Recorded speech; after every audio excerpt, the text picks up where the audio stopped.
انسان کو تو چھوڑ دیں، بہت کمپلیکس ہے. یہ جو ہیلی کاپٹر ہم جسے کہتے ہیں، ایک چھوٹا سا آپ سمجھ لیں کیڑا ہے ہوا میں اڑنے والا، اس کے ایک ڈھیلے کے اندر 25,000 آنکھیں ہیں. اور آپ دیکھ لیں وہ جس انڈے سے نکلتا ہے نا، وہ بال پوائنٹ کے نقطے جتنا انڈا ہے.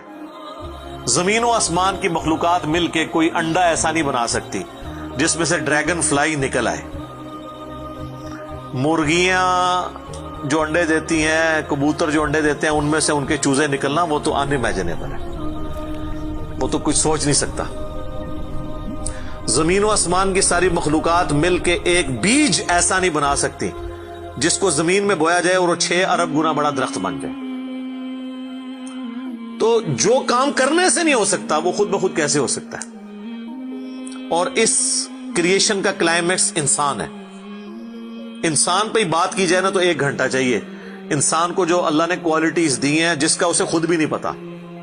اچھا مجھے بتائیں، جن کوالٹیز کا ہمیں خود ہی نہیں پتا کہ ہیں ہمارے اندر، تو کتنا کوئی بیوقوف ہوگا کہ وہ کہے کہ یہ کوالٹیز میں نے خود اپنے اندر رکھ لی ہیں یا میرے ماں باپ نے رکھی ہیں. ہمارے تو ماں باپ کو بھی نہیں پتا ان چیزوں کا.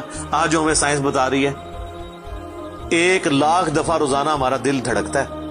1,00,000 دفعہ بغیر کسی پمپ کے، بغیر کسی ایکسٹرنل فیول کے. 1,00,000 دفعہ، 1,00,000 دفعہ.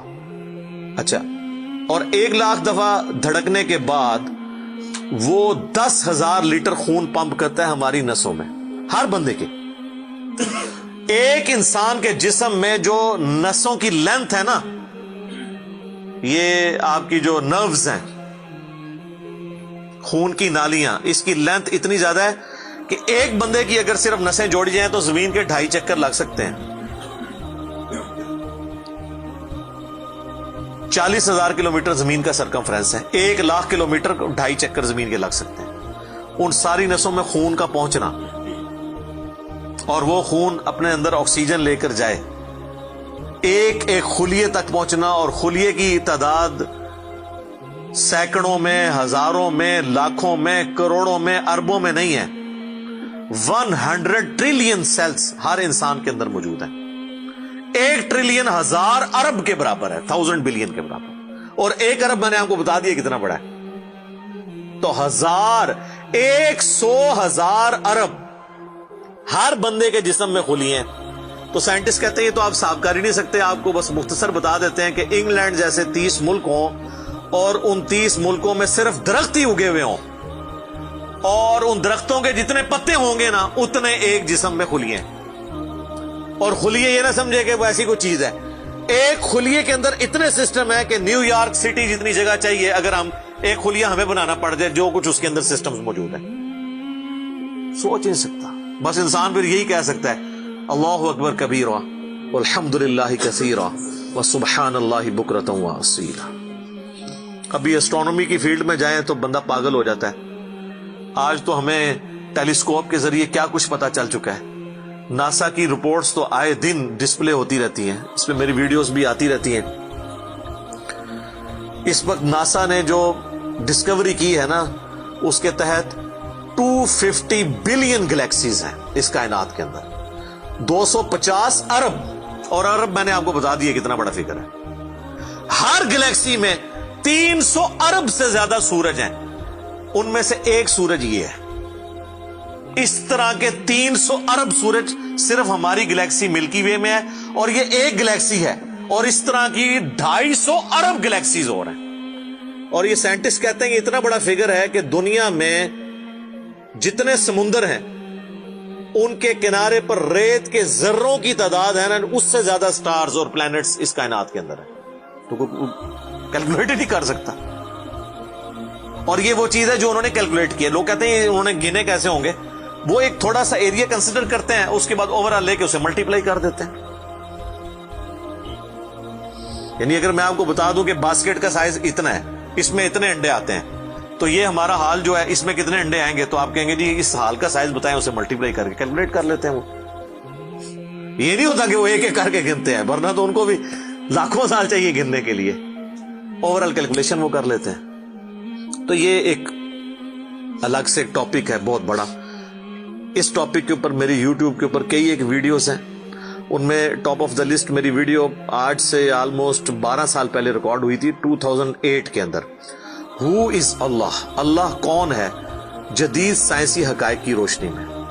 اس کے بعد پھر ایک اور ویڈیو میری ریکارڈ ہوئی آج سے آلموسٹ 7 سال پہلے, مسئلہ نمبر 83B کے عنوان سے, ہو کریٹڈ گاڈ, اللہ کو کس نے پیدا کیا اور جدید شیطانی وسوسوں کا تحقیقی جائزہ, جس میں نے دور حاضر کے ایک بہت بڑے leading atheist professor Richard Dawkins کی کتاب ہے دا گاڈ ڈیلوژن, اس کا میں نے علمی محاسبہ کیا تھا. وہ دیکھنے والی ویڈیو ہے, مسئلہ 83B. آپ ہو کریٹڈ گاڈ, اللہ کو کس نے پیدا کیا, اس طرح کے الفاظ دیکھیں تو وہ ویڈیو آپ کے سامنے یوٹیوب پہ آ جائے گی.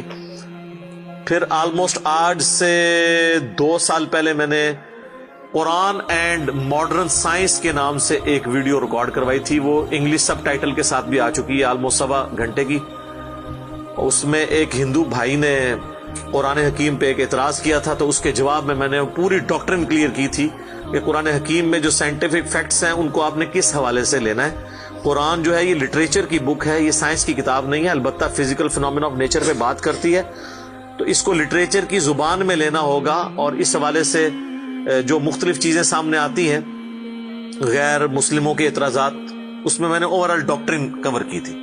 پھر آلموسٹ 8 سے سال پہلے ایک فتنہ اٹھا تھا, یہ کیا زمین ساکن ہے, اس کے اوپر بھی میں نے ایک ڈیٹیل ویڈیو دی تھی. اس میں نے کئی ایک سائنٹیفک فیکٹس کے حوالے سے ڈسکشن کی تھی.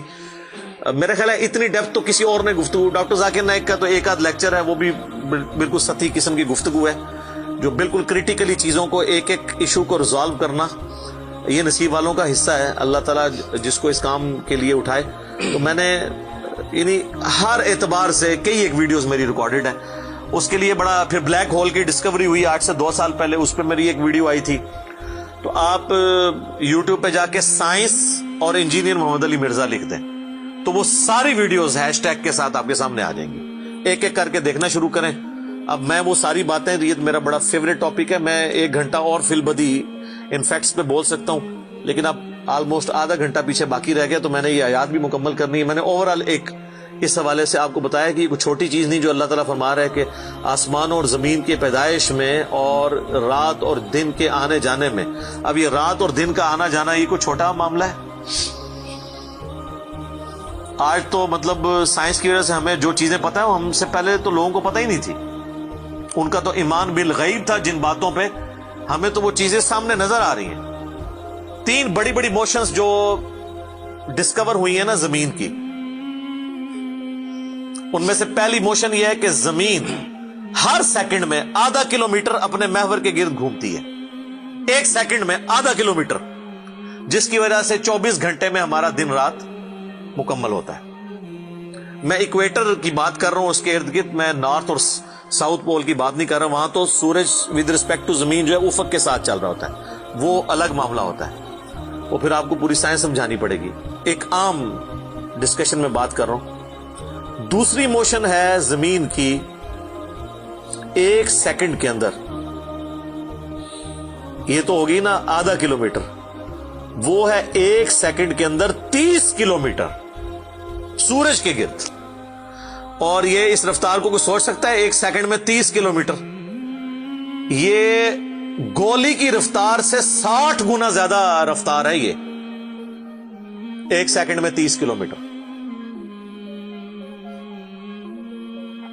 گولی 1 سیکنڈ میں آدھا کلومیٹر طے کر سکتی ہے, اور زمین 1 سیکنڈ کے اندر سورج کے گرد 30 کلومیٹر, جس کی وجہ سے 365 دنوں میں ہمارا سال مکمل ہوتا ہے.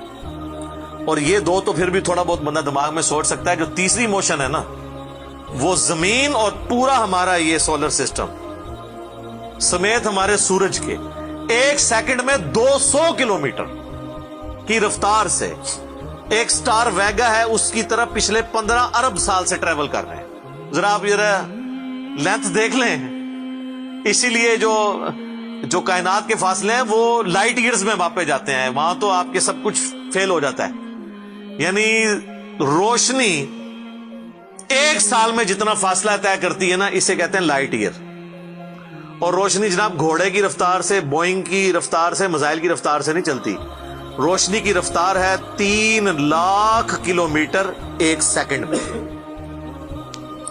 ایک سیکنڈ میں روشنی زمین کے 7 چکر کاٹ سکتی ہے. 3 لاکھ کلومیٹر یا 1,86,000 میل، کیونکہ زمین کا سرکمفرنس 40,000 کلومیٹر ہے. تو 7 چکر کاٹے زمین کے ایک سیکنڈ میں روشنی، ایک سیکنڈ میں 7 چکر زمین پوری کے کاٹ لے، اور یہ سال تک ٹریول کرتی رہے، تو وہ 1 لائٹ ایئر ہے. تو 1 لائٹ ایئر جو ہے وہ کیلکولیشن کرتے ہوئے کیلکولیٹر فیل ہو جاتا ہے. یہ تو اللہ ہی اللہ ہے. آپ مجھے بتائیں، جس اللہ کا تعارف یہ ہے تو بابے کدھر آ جائے بیچ میں؟ بابوں کو تو یہ جب ہم باتیں بتائیں نا تو وہ ہماری ویڈیوز دیکھ کے بیان بھی نہیں کر سکتے. تو کہتے ہیں جی وہ بابے کہتے ہیں من غصہ ہے، میں زمین آسمان زمین تے سٹ دیا، نہ تو آسمان دے سائز دا پتا نہ زمین دا. کہانیاں تو بنانا پھر پتہ ہی کسی چیز کا نہیں. تو آج جس طرح خدا ابھرا ہے، وہ علامہ وحید الدین خان صاحب ہیں انڈیا کے، 95 ایئرز ان کی ایج آلموسٹ. انہوں نے کتاب لکھی ہے دا گاڈ ارائزز، خدا ابھرتا ہے. خدا جس طرح ابھرا ہے نا جی اس لیٹسٹ ورلڈ کے اندر سائنٹیفک فینومینا کی ڈسکوری کے بعد، ابھی تو آپ سٹرکچر آف جین کے اوپر ڈسکشن کرنا شروع کریں، یہ جینز کیا بلا ہیں، اور انسان اور نباتات اور حیوانات کی ریپروڈکشن کا کیا سلسلہ ہے. یہ تو انبلیویبل ڈیٹا ہے، کوئی انسان سوچ بھی نہیں سکتا. اور یہ اتنا مینیجیبل ہے کہ سائنٹسٹ ہمیں کہتے ہیں کہ یہ ساری کی ساری چیزیں اتنی فائن ٹیون ہے کہ اگر ایک بال پوائنٹ اپنی نوک پہ کھڑا کیا جائے تو کھڑے نہیں ہو سکتا. کتنا بیلنس آپ مرضی کر لیں، 1 ارب سال تک اگر وہ اپنی نوک پہ کھڑا رہے، اس سے زیادہ بیلنس اس کائنات کے اندر ہے. اور وہ ذرا سا بھی ڈسٹرب ہو جائے تو یہ کائنات تباہ ہو جائے. یہ تو بہت کچھ اس میں بیان کیا جا سکتا ہے، لیکن میں اس کو سکپ کرتا ہوں. باقی اللہ سے ہم امید کرتے ہیں کہ یہ اللہ کرے. پچھلا قرآن تو ہمارا 344 لیکچرز میں مکمل ہوا تھا 9 سالوں کے اندر. تو اس دفعہ تو لگ رہا ہے شاید یہ کوئی 400 لیکچرز بن جائیں یا 450. لیکن کوشش میں یہ کر رہا ہوں کہ ان ڈیپتھ گفتگو کی جائے، کوئی تشنگی کسی کی باقی نہ رہے کہ اس آیت میں یہ ایک امپورٹنٹ چیز تھی جو اس سے ریلیٹڈ تھی، وہ بریف کرنا ضروری تھی. باقی تو قرآن کی تفاسیر پچھلے 1400 سال میں سینکڑوں لکھی گئیں، ہمارے بعد بھی لوگ بیان کریں گے. یہ کتاب کبھی پرانی نہیں ہوگی. ہر آنے والا دور قرآن حکیم کی نئی نئی چیزیں لوگوں کے سامنے آشکار کر رہے ہیں. یہ تو ایک نہ ختم ہونے والا معاملہ ہے. یہ اللہ کی کتاب ہے، کوئی انسان کی لکھی ہوئی کتاب نہیں ہے. اور یہ یاد رکھیے گا، الہامی کتابیں کبھی پرانی نہیں ہوتی، کیونکہ یہ ہیومن انسٹنکٹ سے ڈیل کرتی ہیں. باقی آپ کوئی بھی کتابیں دیکھیں، کچھ عرصے بعد نئی تھیوری آ جائے گی، نئی ڈسکوریز آ جائیں گی، وہ چیزیں نئی جو ہے وہ انوینشنز آ جاتی ہیں، پرانی ایبسلیٹ ہو جاتی ہیں. آپ دیکھ لیں، ہم نے تو اپنی زندگی میں کئی چیزیں ایبسلیٹ ہوتے دیکھی ہیں. یہ جو لینڈ لائن فون ہے، پورے محلے میں ایک فون ہوتا تھا. آج آپ کو پورے شہر میں بھی ایک فون نہیں نظر آئے گا موبائل فون کے بعد. لیکن الہامی کتابیں پرانی اس لیے نہیں ہوتی کہ آج سے 10,000 سال پہلے کے انسان کی بھی ہیومن انسٹنکٹ وہی تھی جو آج ہے اور جو قیامت تک ہے، جو اللہ نے ہماری جبلت میں رکھی ہے. بیوی بچے، ماں باپ، یہ معاشرہ، اس کے ساتھ کس طرح ڈیل کرنا ہے اور اس سسٹم میں رہتے ہوئے اللہ کو کیسے راضی کرنا ہے، یہ ایشوز ہمیشہ اسی طریقے سے رہیں گے. اس لیے الہامی کتابیں کبھی پرانی نہیں ہوتی. اور دیکھیں، آج بھی آپ کتاب پڑھتے ہیں تو لگتا ہے آج کی بات ہو رہی ہے. سبحانک اللہم و بحمدک، اشہد ان لا الہ الا انت، استغفرک و اتوب الیک، وما علینا الا البلاغ المبین. جزاکم اللہ خیرا.